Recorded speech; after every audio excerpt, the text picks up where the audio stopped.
मैं आपको बाइबल की कुछ आयतें पढ़कर सुनाना चाहता हूँ।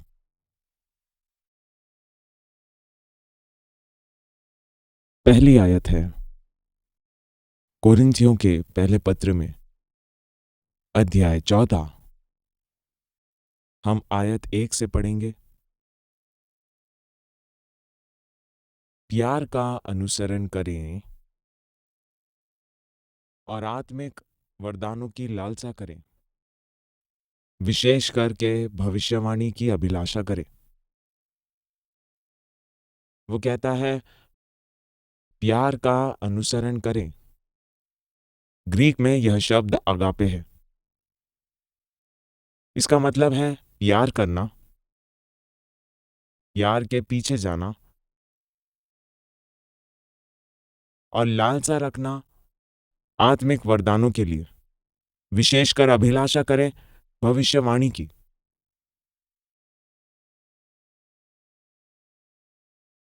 वो कह रहे हैं कि जिन वरदानों की आप लालसा रखते हैं उनमें से आप भविष्यवाणी करना चाहें। अब आयत 4 को देखें। तो जो अन्य भाषा में बोलता है वह अपनी उन्नति करता है, परंतु जो भविष्यवाणी करता है वह कलीसिया की उन्नति करता है। जो अन्य भाषा में बोलता है वो अपनी उन्नति करता है। तो जब आप अन्य भाषा में बोलते हैं, अन्य भाषा में प्रार्थना करते हैं, तो होता क्या है? आपकी आत्मा की उन्नति होती है। तो आपको अगर अपनी आत्मा की उन्नति करनी है तो क्या करेंगे? अन्य भाषा में बोलेंगे, पवित्र आत्मा में प्रार्थना करेंगे और आपकी उन्नति होगी। पर फिर वह कहता है अगर आप कलीसिया की उन्नति करना चाहते हैं तो आपको भविष्यवाणी करनी होगी।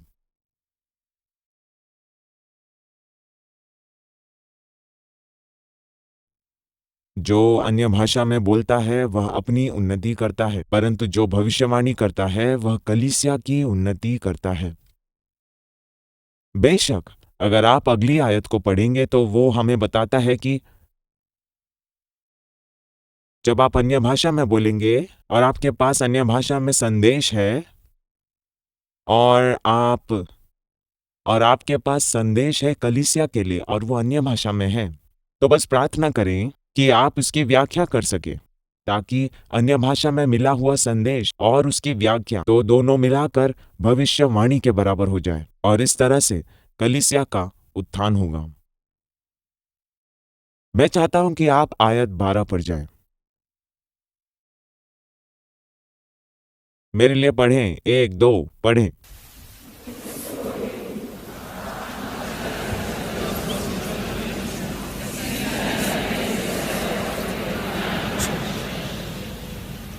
इसलिए तुम जब भी आत्मिक वरदानों की धुन में हो तो ऐसा प्रयत्न करो कि तुम्हारे वरदानों की उन्नति से कलीसिया की उन्नति हो। इसका क्या मतलब है? कलीसिया की उन्नति में आगे बढ़ें।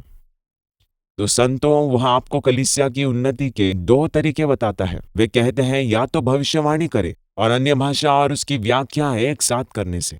ठीक है?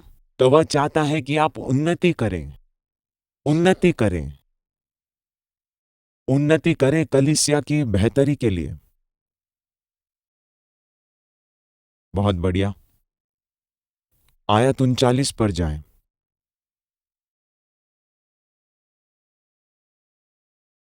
1-2 पढ़ें।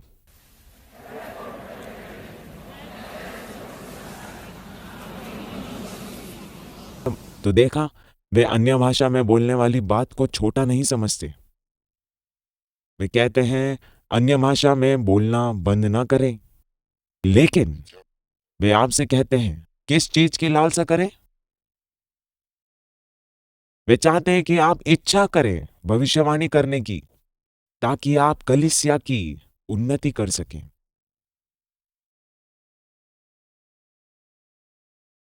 इसे एक और बार पढ़े, एक और बार पढ़े।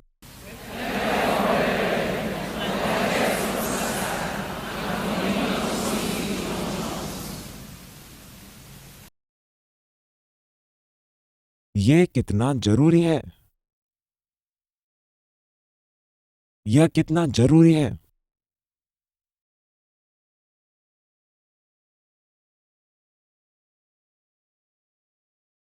पहला कुरिन्थियों के पत्र अध्याय 12 और आयत 31 पढ़ें।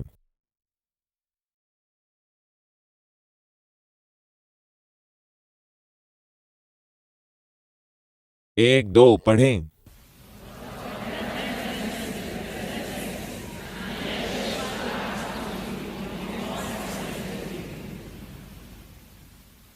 वह कहता है किसकी लालसा करें? हमेशा सबसे सर्वोत्तम वरदानों की लालसा करें।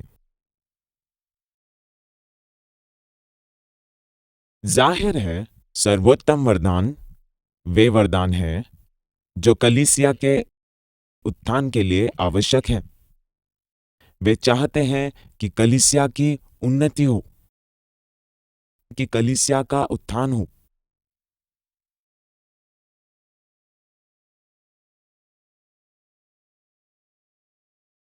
अगर आप प्रेरितों के काम के अध्याय 2 में जाएं,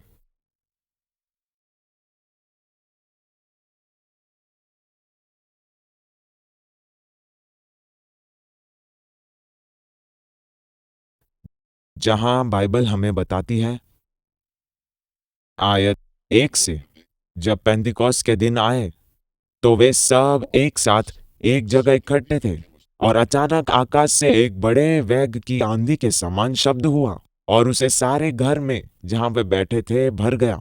और उन्हें आग की जीभें दिखाई दी जो अलग अलग होकर उनमें से हर एक के ऊपर ठहर गई। वे सब पवित्र आत्मा से भर गए और जिस प्रकार आत्मा ने उन्हें बोलने की सामर्थ्य दी वे अन्य भाषाओं में बोलने लगे। बहुत बढ़िया। और फिर आयत 12, क्योंकि वहां अलग अलग देशों से बहुत सारे लोग आए थे, यहूदी जो अलग अलग देशों से पेंतेकोस्त मनाने आए थे।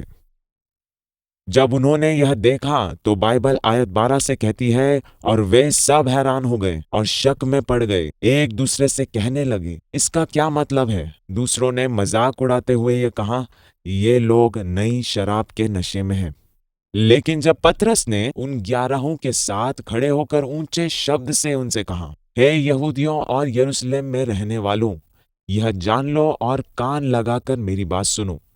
जैसा तुम समझ रहे हो, ये नशे में नहीं, क्योंकि अभी तो पहर ही दिन चढ़ा है, पर यह वह है जो योएल भविष्यवक्ता के द्वारा कहा गया है। और फिर वह भविष्यवक्ता योएल के शब्दों का हवाला देकर कहते हैं कि अंतिम दिनों में परमेश्वर कहता है, मैं अपना आत्मा सब मनुष्यों पर उंडेलूंगा और तुम्हारे बेटे और तुम्हारी बेटियां भविष्यवाणी करेंगी।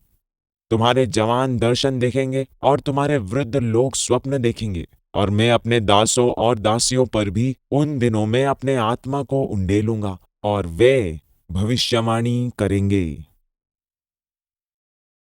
बहुत बढ़िया। ये महीना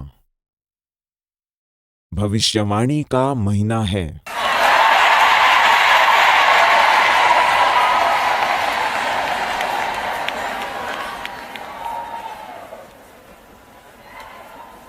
आप भविष्यवाणी करेंगे, आपको भविष्यवाणी मिलेगी और आप भविष्यवाणियों का प्रकटीकरण देखेंगे पवित्र आत्मा के सामर्थ्य से। भविष्यवाणी बहुत जरूरी है। भविष्यवाणी का वरदान परमेश्वर के घर में बहुत जरूरी है। इसका इस्तेमाल कई बातों में किया जाता है।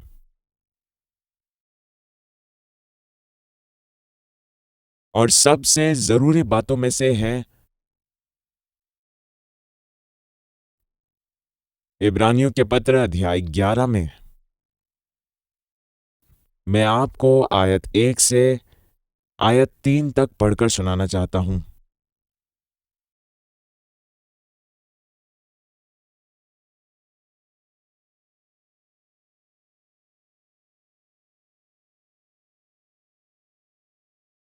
अब विश्वास आशा की गई वस्तुओं का निश्चय और अनदेखी वस्तुओं का प्रमाण है, क्योंकि इसी से, विश्वास से, प्राचीनों ने अच्छी गवाही पाई थी। विश्वास ही से हम जान जाते हैं कि सारी सृष्टि की, युगों की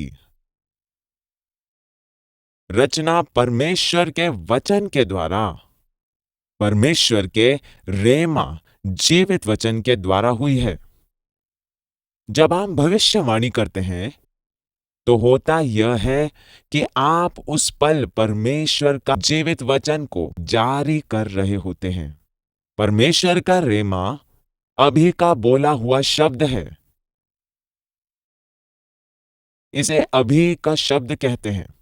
यह वह शब्द है जो परमेश्वर इस पल के लिए, इस मौके के लिए, किसी खास मौके के लिए, किसी खास मकसद के लिए आपके दिल में डालता है।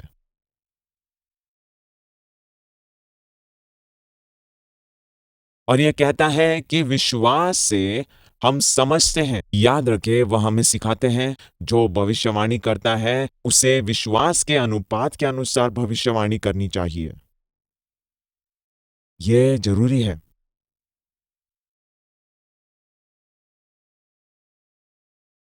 क्या तुमने मुझे सुना?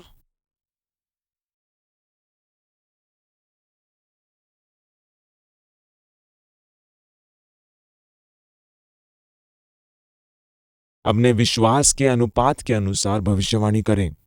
यह है रोमियो के पत्र अध्याय 12 आयत नंबर 6। और जब उस अनुग्रह के अनुसार जो हमें दिया गया है हमें भिन्न भिन्न वरदान मिले हैं, तो जिसको भविष्यवाणी का दान मिला हो वह विश्वास के प्रमाण के अनुसार भविष्यवाणी करे। तो हम इब्रानी अध्याय 11:3 में से पढ़ेंगे। विश्वास ही से हम जान जाते हैं कि सारी सृष्टि, सारे युग रचे गए थे परमेश्वर के रेमा के भविष्यवाणी के शब्दों के द्वारा, ताकि जो कुछ देखा जाता है वह देखी हुई वस्तु से नहीं बने थे। बोलते समय की परिस्थिति अलग थी। बोलते समय ऐसा नहीं लग रहा था कि ऐसा कुछ होने वाला है। बोलते समय वो बात नहीं थी, पर तुमने फिर उसे कह दिया। तो जो चीजें अब दिखती है वो उन चीजों से नहीं बनी थी जो दिखाई देती है।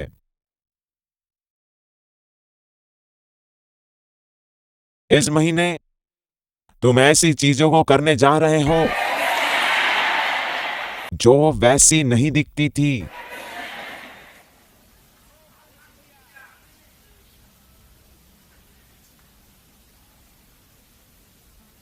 मैंने आज पहले बहनों से कहा था, आप नामुमकिन काम करने जा रहे हैं, अकल्पनीय काम करने जा रहे हैं।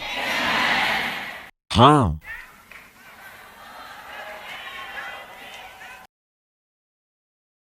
विश्वास के द्वारा तुम उन चीजों को पुकारते हो जो है नहीं, मानो वे अस्तित्व में हो। तो मैंने कहा कि इनमें सबसे श्रेष्ठ वही है जो उसने उस तीसरी आयत में कहा था, इब्रानी अध्याय 11 आयत 3 में। विश्वास के जरिए हम उन शब्दों को, युगों को समझते हैं। वो बात कर रहे हैं जीवन के रास्ते के बारे में।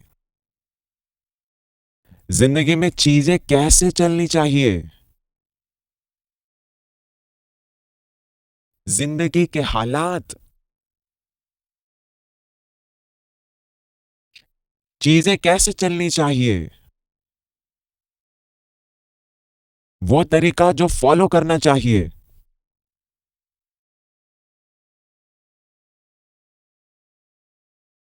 एओन इसका शब्द है ग्रीक में। एओन, एओन संसार को गढ़ा गया था, रचा गया था। आप अपना भविष्य रचना चाहते हैं, आप अपनी जिंदगी को रचना चाहते हैं, अपने शहर को, अपने जमाने को, जिंदगी और समय को। ठीक यही हम तब कर रहे होते हैं जब हम ईरान युद्ध के बारे में प्रार्थना कर रहे होते हैं। जैसे कि हम कहते हैं कि हम नहीं चाहते कि वो बेवजह बढ़े।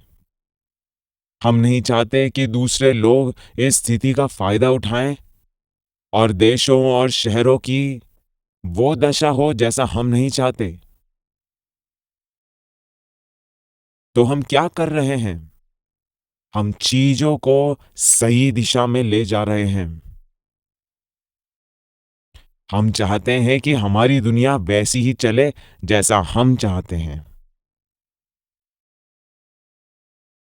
क्योंकि अगर आप कुछ नहीं करेंगे तो कुछ तो होगा ही, लेकिन वह वैसा नहीं होगा जैसा आप चाहते हैं। क्या आप समझ रहे हैं? तो आप चुप नहीं रह सकते। उसने हमें इस्तेमाल करने के लिए यीशु का नाम दिया है, और यह सबसे महान नाम है स्वर्ग में, धरती पर और धरती के नीचे। यीशु मसीह का नाम सबसे महान है। सारा अधिकार उसी के पास है स्वर्ग और पृथ्वी में। कोई भी नाम उसकी तुलना में नहीं है। बाइबल कहती है कि परमेश्वर ने सारी प्रधानता, शक्ति, ताकत और राज्य और हर नाम के ऊपर रखा है, जो ना केवल इस दुनिया में बल्कि आने वाली दुनिया में भी लिया जाएगा। और परमेश्वर ने सब कुछ उसके पैरों के नीचे रखा है, और कलीसिया के फायदे के लिए उसे सब चीजों का मुखिया बनाया है। कोई आमेन चिल्लाए। तो क्योंकि यह हमारे फायदे के लिए है, हमारे पास जो है इसे लेकर हम चुप नहीं रह सकते। हमें इसका इस्तेमाल करना होगा। उन्होंने हमें पावर ऑफ अटॉर्नी दी है कि हम उसका नाम इस्तेमाल करें। हमें इसका इस्तेमाल करना होगा।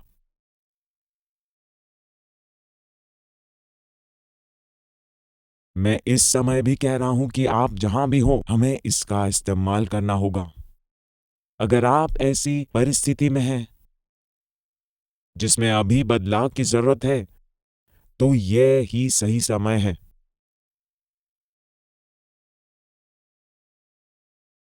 हो सकता है कोई अभी आईसीयू में लाइफ सपोर्ट पर है। यही वो समय है। आपको उस पर हाथ रखना है। यही वो समय है। यही वो समय है।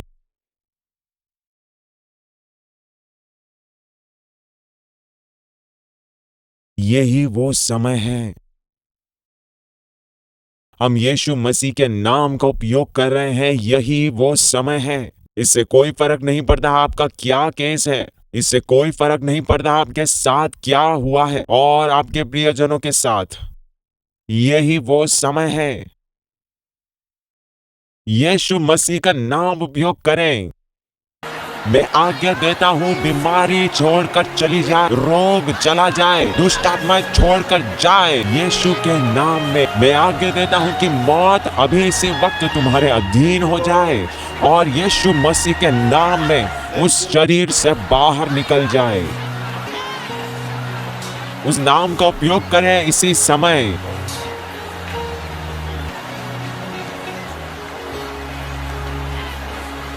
आपका बच्चा चंगा हो गया है। आपका बच्चा फिर से नॉर्मल हो गया है। दिमाग नॉर्मल हो गया है। यीशु मसीह के नाम में आपकी आंखें चंगी हो गई है। यीशु मसीह के नाम में आपका दिमाग चंगा हो गया है। यीशु मसीह के नाम में ग्रहण करें इसी वक्त। ग्रहण करें इसी वक्त पवित्र आत्मा का सामर्थ। पवित्र आत्मा का सामर्थ। मैं आदेश देता हूँ यीशु के नाम में आपके शरीर का दर्द छोड़कर जाए इसी वक्त। हर दुर्बलताएं दूर हो जाए यीशु मसीह के नाम में। चंगाई आपके हड्डियों के लिए, चंगाई आपके घुटनों के लिए, चंगाई यीशु मसीह के नाम में आपके मांसपेशियों के लिए। चंगाई इसी समय, इसी समय, इसी समय चंगाई ग्रहण करें। अपने पीठ के दर्द से यीशु मसीह के नाम में अपनी चंगाई को ग्रहण करें।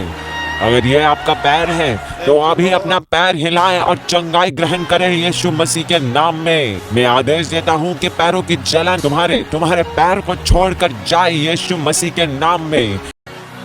ग्रहण करें इसी वक्त। पवित्र आत्मा का सामर्थ, Power of the Holy Ghost. Power of the Holy Ghost. Power of the Holy Ghost.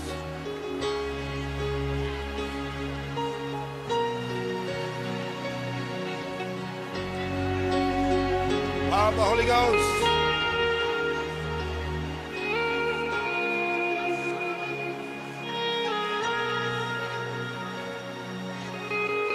Rabasataramande legebo shatakaramande.